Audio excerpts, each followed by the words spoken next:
Hello everyone, कैसे हैं आप सब लोग। Welcome back to ICT virtual classroom Dehradun. मैं निखिल राणा। क्लास 9th का अपना मैथ्स का टॉपिक जो कि वृत्त यानी कि सर्कल चल रहा है उसको कंटिन्यू करेंगे बच्चों। तो चलिए अपनी क्लास शुरू करते हैं। शुरू करने से पहले हमेशा की तरह थॉट ऑफ द डे लेके चलते हैं। तो आज का थॉट ऑफ द डे है बच्चों, if you are not willing to learn no one can help you and if you are determined to learn no one can stop you. इसका मतलब क्या है? If you are not willing to learn, अगर आप कोई चीज चाह नहीं, आपको कोई चीज सीखने की विल नहीं है अंदर से, तो आपको चाह के भी कोई कुछ नहीं सिखा सकता। चाहे वर्ल्ड का बेस्ट कोच आ जाए, आप इंटरेस्ट ही नहीं ले रहे हो तो आपको चाह के भी आप कुछ नहीं सीख पाओगे। But if you are determined to learn, अगर आपने किसी चीज को डिटरमाइंड यानी ठानी हुई है कि बस आप उस पर लीन ऑन हो चुके हो, बिल्कुल कैसे ना कैसे मुझे ये चीज करनी ही है, तो आपको चाह के भी कोई रोक नहीं सकता है। ठीक है। अब आप बोलोगे तो चाह के भी कोई रोक सकता है का मतलब क्या है? फॉर एग्जाम्पल आपके पास कोई चाह के भी रोकने का मतलब आप एक्सक्यूजेज नहीं बनाओगे। आपके पास फ्रेंड आता है, चल घूमने चल खेलने चल, तो आपको लगेगा कि यार नहीं, मुझे अभी घूमना को थोड़ा स्किप करना चाहिए, फोकस होना चाहिए अपने गोल की तरफ। क्यों? क्योंकि आपने डिटरमाइंड है चीजों को लेके। तो ये खुद ब खुद आपके बिहेवियर में चेंजेस आपको देखने को मिलते हैं। आप बहाने बनाने से बचते हैं। अगर आपके कोई मन करने का नहीं है, बोला पढ़ने चल, तो आप कुछ बहाना मार देंगे, यार मुझे कुछ काम है, या फिर मेरे घर में गेस्ट आ गए हैं, मैं पढ़ नहीं पाया, कुछ भी आप एक्स वाई जी आप इसमें कर सकते हैं, बहाने बना सकते हैं। बट अगर आप डिटरमाइंड है तो आप उन बहानों को दरकिनार करके जो प्रॉब्लम्स भी आ रही होगी उनका सॉल्यूशन आप निकालोगे और अपना गोल की तरफ आप फोकस्ड रहोगे।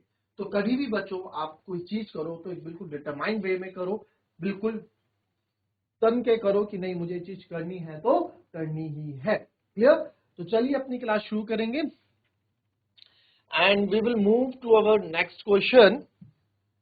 हमने कल जो क्वेश्चंस किए थे, है ना, कल हमने ये क्वेश्चन किया था।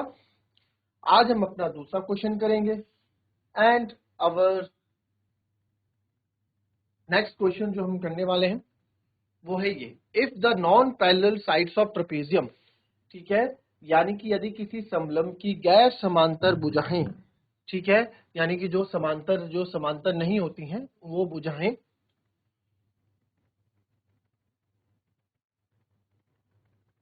बराबर है तो सिद्ध करे या चक्रीय है। यानी कि if the non parallel sides of a trapezium are equal, prove that it is cyclic. आपको प्रूव करना है कि ये क्या है, साइक्लिक क्वाड्रिलेटरल है या फिर ये साइक्लिक ट्रेपेजियम है। चाहे चक्रीय चतुर्भुज बोलो, चाहे चक्रीय समलंब बोलो, समलंब भी क्योंकि एक चतुर्भुज ही है, तो दोनों ही वर्ड सही है। ठीक है, क्वेश्चन को कॉपी करो, ट्राई करो इसे करने का। जरा फिगर बनाओ पहले।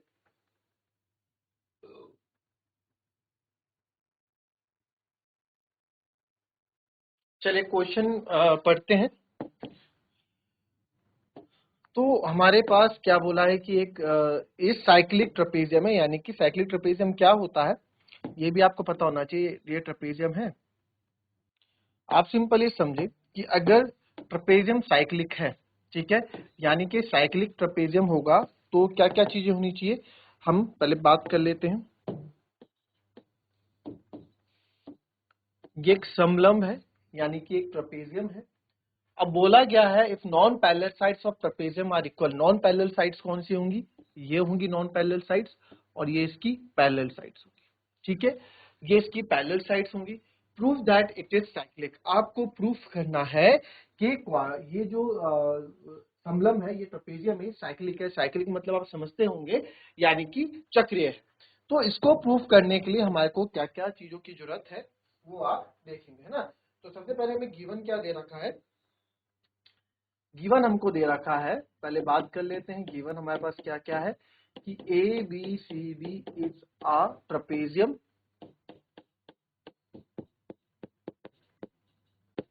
ए बी सी डी क्या है, एक समलंब है। A B C D is क्या, ट्रेपेजियम।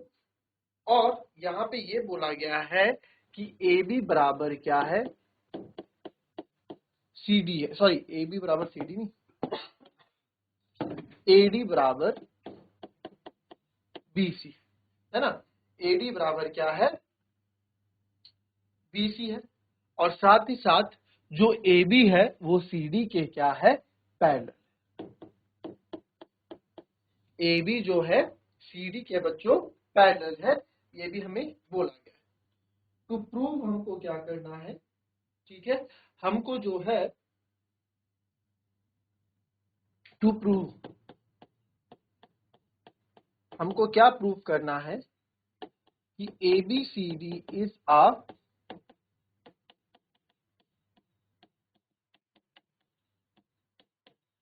Cyclic quadrilateral.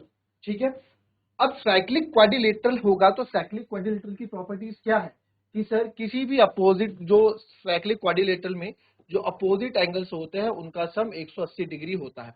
तो या फिर एंगल ए एंगल सी को मैं 180 डिग्री दिखा दूं, चाहे angle B plus angle D को 180 डिग्री दिखा दूं, तो ये मैं प्रूव कर दूंगा कि एक साइक्लिक क्वाड्रिलेटरल है। तो इसमें हमें एक छोटी सी कंस्ट्रक्शन करनी पड़ेगी, हाइट बनानी पड़ेगी कंस्ट्रक्शन। अब वो कंस्ट्रक्शन क्या है, एक परपेंडिकुलर ड्रॉ करूंगा मैं डी से, draw a perpendicular from D to A B, और सेम एक परपेंडिकुलर और ड्रॉ करूंगा सी से, परपेंडिकुलर बोलो चाहे इसको आप हाइट बोलो। तो ये 90 डिग्री और ये भी 90 डिग्री। तो आपने परपेंडिकुलर ड्रॉ किया 90 डिग्री, ठीक है, इसको डी पी नाम दे दो, इसे क्यू नाम दे दो। ठीक है, तो एक हमने क्या किया, परपेंडिकुलर यहां पे ड्रॉ कर दिया। ठीक है, तो आप इसको यहां भी लिखोगे। अब आप यहां देखो, यहां हमने क्या किया, इसको आप लिखोगे हमने क्या कंस्ट्रक्शन की है। हमने ड्रॉ किया है DP perpendicular to A B, पूरी ए बी के परपेंडिकुलर है, एंड सी क्यू जो है वो भी परपेंडिकुलर है किसके, ए बी के। ठीक है, ये हाइट हमने क्या है, एक परपेंडिकुलर यहाँ पे ड्रॉ किया। ठीक है, परपेंडिकुलर ड्रॉ हमने किया है, एपी परपेंडिकुलर टू जो भी ये है ए बी। ठीक है, और वैसे ही हमने यहाँ भी ड्रॉ किया। अब आप यहाँ देखो, अगर एच, अब हम प्रूफ स्टार्ट करेंगे, है ना, प्रूफ अपना स्टार्ट करेंगे क्वेश्चन का कि हमें प्रूफ जो करना है। तो प्रूफ में आप देखिएगा, एक चीज देखो, अगर कोई दो पैरेलल लाइन है, ठीक है, तो दो पैरेलल लाइन के बीच में हमेशा जो डिस्टेंस रहेगी वो सेम रहेगी। भाई जो दो पैरेलल लाइन हैं उनके बीच में जो डिस्टेंस रहेगी पहले तो 90 डिग्री रहेगी, बिल्कुल सीधी, और उनकी डिस्टेंस हमेशा सेम रहेगी। इसी से यहाँ शुरुआत करते हैं। प्रूफ में क्या है, बिकॉज जो ए बी है वो सी डी के पैरेलल है, A B is parallel to C D. ठीक है, एंड साथ ही साथ इसी, अगर A B parallel to C D है and DP is perpendicular to AB, and वैसे ही जो CQ है वो भी परपेंडिकुलर है AB के, तो यहां मैं बोल सकता हूं तो DP और CP भी आपस में क्या है, बराबर है। सब पहले इक्वेशन मान DP और CQ, सॉरी, क्योंकि ये क्या है, एक तरह से देखा जाए तो ये दोनों पैरेलल लाइंस हैं, है ना, ये दो आपकी पैरेलल लाइंस हैं। इन पैरेलल लाइंस के बीच की जो हाइट होगी, जो दूरी होगी, वो सब क्या होंगी, बराबर होगी। ठीक है, तो ये हमारी इक्वल होती है। तो इसमें लिख सकते हैं distance between the two parallel lines are always same, distance between two parallel lines are always same, ये भी आप इसमें लिख सकते हैं। ठीक है,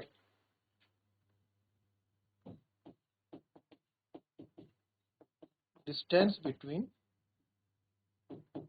to parallel line are always same. ठीक है, अब यहां पे देखें आप, अब ये चीज स्टार्ट कर दी हमने। अब आप यहां देखो, इन ट्राइंगल ADP या APD एंड BQC, ठीक है, सबसे पहले AD और BC इक्वल है, given. Angle P is equals to angle Q, each 90 degree. ठीक है सर, और आप इसमें देखें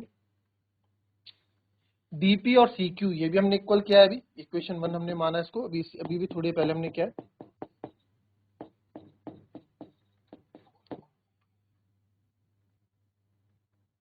DP equals to CQ from first, तो therefore triangle APD is congruent to triangle BQC by triangle APD is equal to triangle BQC। ये दोनों equal है किसके? ये हो जाएंगे बाय राइट एंगल RHS। देखो राइट एंगल है, हाइपोटेनस भी इक्वल कर दिया है और ये साइड भी इक्वल कर दी, तो RHS प्रॉपर्टी इसमें लगेगी। ठीक है, अब जब हमने कर दिया तो आप बताओ इससे एंगल ए और एंगल बी इक्वल हो जाएंगे। Angle A is equal to angle B by CPCT, ये तो हम सबने पढ़ लिया छठे चैप्टर में, इसे इक्वेशन 2 आप मान। ठीक है सर, अब क्या करेंगे हम? अब क्या आप सोच सकते हैं कि अब क्या इसमें होगा? एंगल ए और एंगल बी तो हमने प्रूफ कर दिए हैं। ठीक है, अब देखिए, सोचो इसमें और क्या करोगे आगे, क्या आप इसमें कर सकते हैं? इतना समझ में आया पहले सबको? यहाँ पे आप देखिए, ट्रेपेजियम को फिर से बना देता हूं मैं, कोई बड़ी बात नहीं है फिर से बनाना। ठीक है, नामकरण भी कर देते, A B C और D। ठीक है, और ये दोनों लाइंस पैरेलल। अच्छा ध्यान से देखो, ये दो लाइंस पैरेलल हैं अगर, ठीक है, AB पैरेलल टू CD है, ठीक है, AB पैरेलल टू CD है, तो AD इसका ट्रांसवर्सल है, AD इज ट्रांसवर्सल, ट्रांसवर्सल मतलब त्रियक रेखा। ठीक है,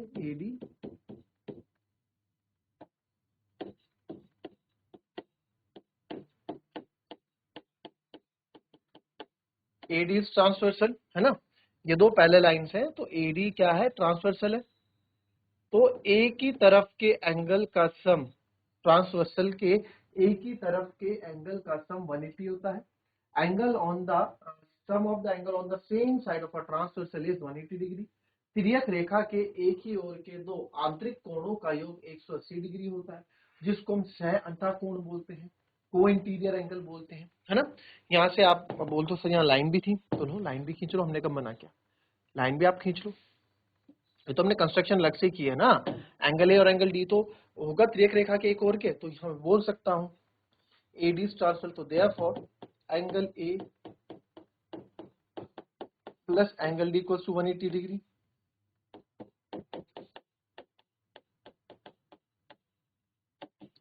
को इंटीरियर एंगल यानी कि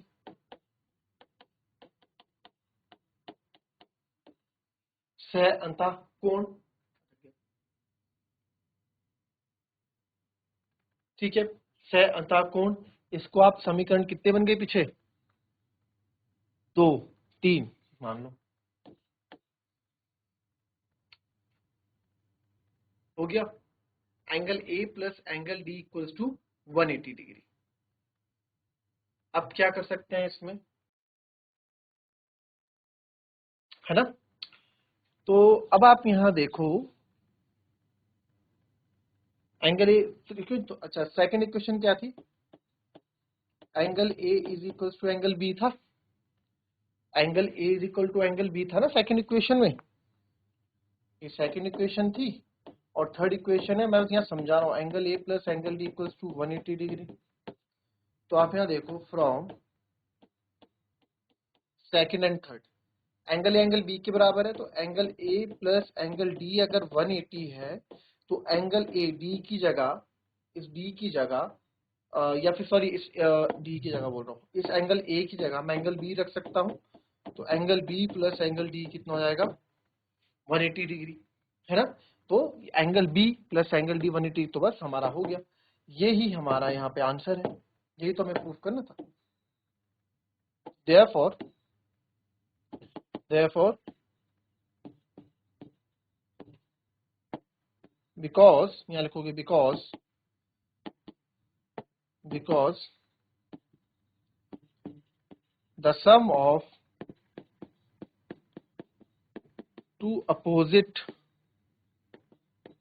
angles, because if the sum of two opposite angle of quadrilateral is 180, then it is called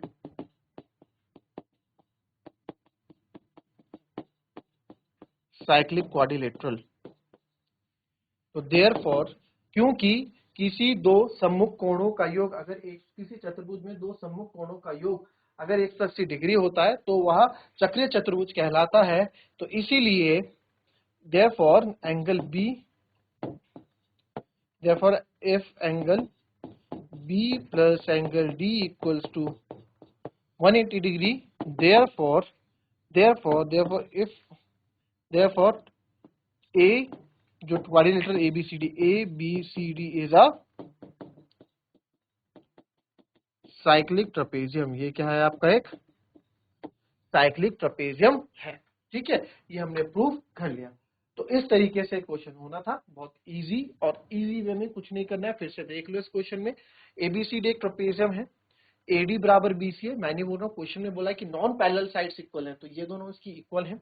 और AB पैरेलल टू CD है, आप देख सकते हैं ABCD के पैरेलल है। हमें प्रूफ करना है कि ABCD एक साइक्लिक क्वाड्रिलेटरल है, और सॉरी साइक्लिक क्वाड्रिलेटरल बोल दो या साइक्लिक इसको ट्रेपेजियम बोल दो।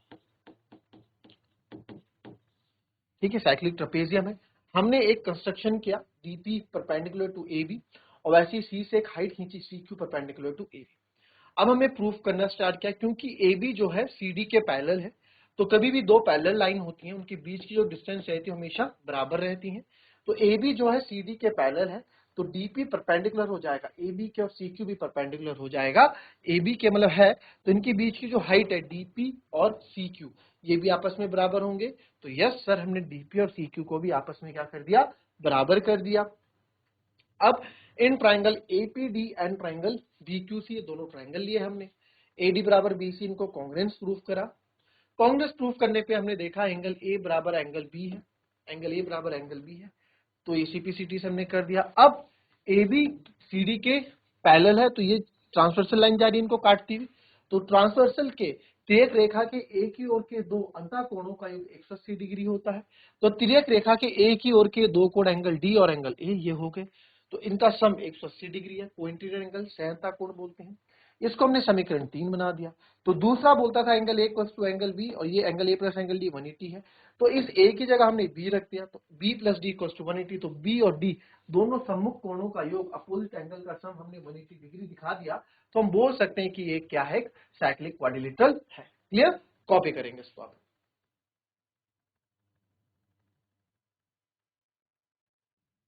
अब इसी क्वेश्चन को करने का एक दूसरा तरीका भी हमारे पास है। ठीक है, इसी क्वेश्चन को करने का दूसरा तरीका भी हमारे पास है। तो उस क्वेश्चन को देखिए आप, इसी क्वेश्चन को आप दूसरे तरीके से कैसे करेंगे। देखिए, जितने ज्यादा वेज हमारे पास होंगे ना, जितने ज्यादा वेज हमारे पास करने के तरीके होंगे, उतना ही बेनिफिशियल रहेगा आपके लिए एग्जाम में। बहुत सारी तरीके आपको एक चीज के करने के आएंगे, तो आपके पास बहुत सारे ऑप्शन रहेंगे। कभी भी किसी परिस्थिति में फंसो, क्वेश्चन पे फंसो, तो आपके पास मल्टीपल वेज होने चाहिए, है ना। आप कहीं और भी इनको यूज कर सकते हैं। तो फिर से देखते हैं, सेम क्वेश्चन है। ठीक है, सेम क्वेश्चन है।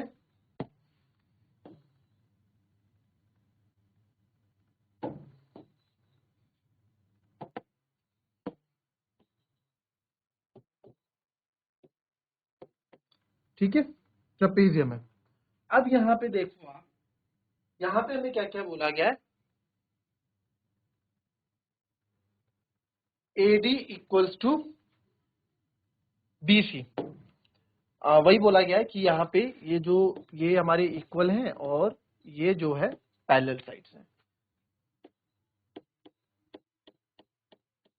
AB पैरेलल टू CD बोला गया है, और AD इक्वल्स टू BC, है ना। AD इक्वल्स टू BC यहाँ पे बोला गया है। तो यहाँ पे अब हमें क्या कंस्ट्रक्शन, यहाँ पे हम एक कंस्ट्रक्शन करते हैं। अब यहाँ पे दूसरा कंस्ट्रक्शन करेंगे, ड्रॉ कंस्ट्रक्शन जो हम करने वाले हैं।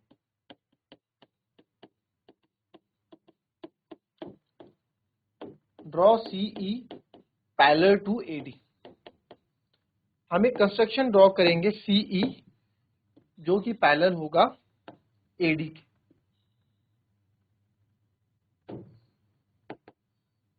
नाम मैंने CE दिया है, जो पैरेलल है AD के। Draw a CE parallel to AD। तो अब ये CE जो AD के पैरेलल है, तो बच्चों क्या मैं बोल सकता हूँ ADCE इज अ पैरेललोग्राम? क्योंकि भाई ये भी हमने पैरेलल बना दी चारों, तो जब किसी क्वाड्रिलेटरल की चारों साइड्स एक दूसरे के अपोजिट पैरेलल होती है पैरेललोग्राम कहलाता है ना। तो देयरफॉर हम बोल सकते हैं ADCE इज अ पैरेललोग्राम। जी, ADCE इज अ पैरेललोग्राम। ठीक है,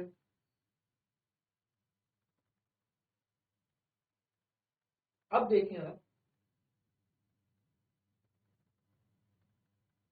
और इसमें एक साइड इक्वल भी है, इसमें एक साइड इक्वल भी है ना। अब AD जो है, अब मैंने आपको बोला दो लाइन्स अगर पैरेलल होती है उनके बीच की जो डिस्टेंस होती है हमेशा सेम रहती है ना, वो भी मैंने आपको बताया था इससे पहले। तो वही चीज आप यहाँ बोल सकते हैं। यहाँ पे मैं एंगल्स के नाम यहाँ पे नामकरण कर दूं, इसको नाम दे देते हैं एंगल, यहाँ एंगल 1 बोल दो, this is angle 2, this is angle 3 और दिस इज एंगल 4, है ना, ताकि नाम लिखना ना पड़े। तो एंगल 1, एंगल 2, एंगल 3, एंगल 4 मैं यहाँ पे बोल रहा हूँ। तो आप यहाँ पे देखो, क्या मैं यहाँ बोल सकता हूँ angle 1 is equal to angle 2, क्योंकि opposite sides of a parallelogram are equal, sorry opposite angle of parallelogram are equal. और साथ ही साथ मैं ये भी बोल सकता हूँ जो AD है वो CE के बराबर है, opposite side of parallelogram are equal. आप इससे भी बोल सकते हैं, और जो पैरेलल लाइन के बीच की जो दूरी होती है, उस जो पैरेलल लाइन के बीच की दूरी होती है उससे भी आप बोल सकते हैं कि यहाँ पे ये क्या है, इक्वल है। तो अब देखो आप, AD बराबर आपने क्या कर दिया, EC कर दिया। ठीक है, तो AD बराबर आपने EC कर दिया। अब देखो यहाँ पे, अब AD बराबर आपने CE कर दिया, AD CE के भी बराबर है, तो तीनों आपस में बराबर हो गए। तो देयरफॉर AD बराबर CE बराबर CB। ठीक है, ये हमारे तीनों इक्वल है, चाहे तो इक्वेशन फर्स्ट भी मान लो। Now in triangle CEB, in triangle CEB में आप देखो, चलो इसको इक्वेशन, ये एंगल 1 इक्वल्स टू एंगल 2 से इक्वेशन 1 मानो और इसकी इक्वेशन 2 मानो। अब इन ट्राइंगल CEB में आप देखो, CEB में ये दोनों साइड्स अगर इक्वल है तो इनके अपोजिट एंगल्स भी इक्वल होंगे। If CE is equals to CB, तो therefore angle 3 is equals to angle 4। भाई angle 3 plus equals to angle 4 होंगे, मानते हो इस चीज को? Yes sir, angle 3 equals to angle 4 होगा। ठीक है, तो इसे इक्वेशन 3 आप मान लो। ठीक है, एंगल 3 इक्वल्स टू एंगल 4 क्यों होगा, इसके पीछे रीजन भी लिख दो। आइसोसेलेस ट्रायंगल की प्रॉपर्टी लिख दो, angle opposite to the equal sides are equal, यानी कि समान भुजाओं के सम्मुख कोण क्या होते हैं, बराबर होते हैं, ये भी आपको बता रखा है। या फिर आइसोसेलेस ट्रायंगल की प्रॉपर्टी।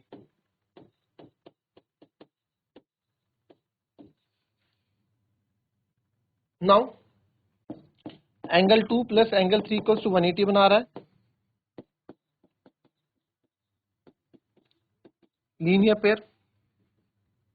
इसे आप इक्वेशन 4 मान लो, एंगल 2 प्लस एंगल 3 180। अब देखो फ्रॉम एंगल 2, अब मुझे क्या करना है, मुझे यहाँ पे, अब यहाँ देखो angle 2 plus angle 3 equals to 180।